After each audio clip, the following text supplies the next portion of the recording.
I'm standing here with Justin, and we're over in Loomba, Greenvale, the name of the property. And Justin, I want to hear a little bit about Speckle Park beef. I don't know much about Speckle Park beef, but can you give me a bit of background on Speckle Park?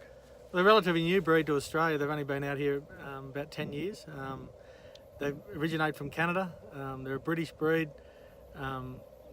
Just stop there 1 second. Canada sounds a bit cold compared to Australia, so it wouldn't have been my first reaction to say, hey, Canadian cows, let's bring them over to Australia.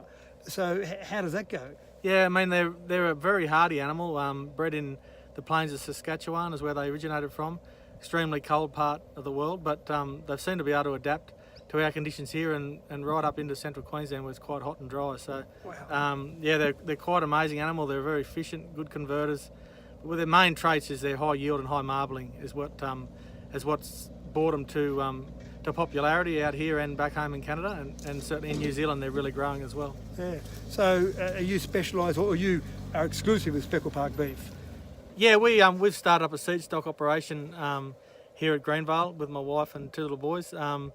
We traded Speckle Park infused cattle for quite a few years, and then now we've started our own stud called JAD Speckle Park. So it's we started in 2016 with embryos direct from Canada, and we've done 3 pretty big years of embryo work to get our cow base together, and and look forward to where that can lead in the future. Even the process of taking embryos from Canada, shipping them over, and then obviously using a surrogate mother here in Australia, even that process sounds quite fascinating.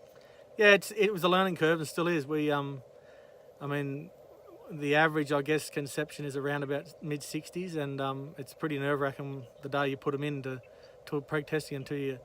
But we've basically sat on around about that average. We've had some better results and worse, but each year we generally end up with sort of mid-60s in conception. So with the big outlay, it's still it's still a very viable thing to do, and I mean, it's paying off so far. Yeah, excellent. And obviously we've been through some pretty rough times, but you've been able to go through that okay and been able to keep the stock that you've had there.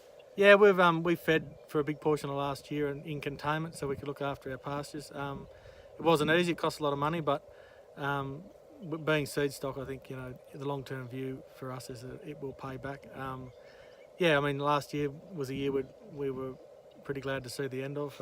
It finished with a pretty horrendous storm, which we're still tidying up from, but all these things are all challenges, and the longer-term vision is quite positive. So yeah, and so I expect to see some menus sometime soon at restaurants that'll say Speckle Park beef as one of the options, the same as we see, say, a Wagyu at the moment. We'll start to see that sometime soon. Absolutely. I mean, I'm on the board of the SPI, the Speckle Park International Board, and on that as we're really looking to get the brand out there and the breed and push the qualities of Speckle Park, which is high yield, high marbling, and the eating quality in the meat. So I think you'll see it a lot more in time. I think supply is obviously the issue at the moment. Once we get more supply, I think it'll really take off. Yeah. No, it's been fascinating having a chat about it. And what I love about doing this is as I travel around and talk to people at various locations, I'm learning something new all the time. So I didn't know we had Speckle Park beef breeding here in this electorate, but it sounds like you've got a fantastic operation here. So well done. Oh, thank you. Yeah, right. Thanks, mate. Good on you. Right. Good on you.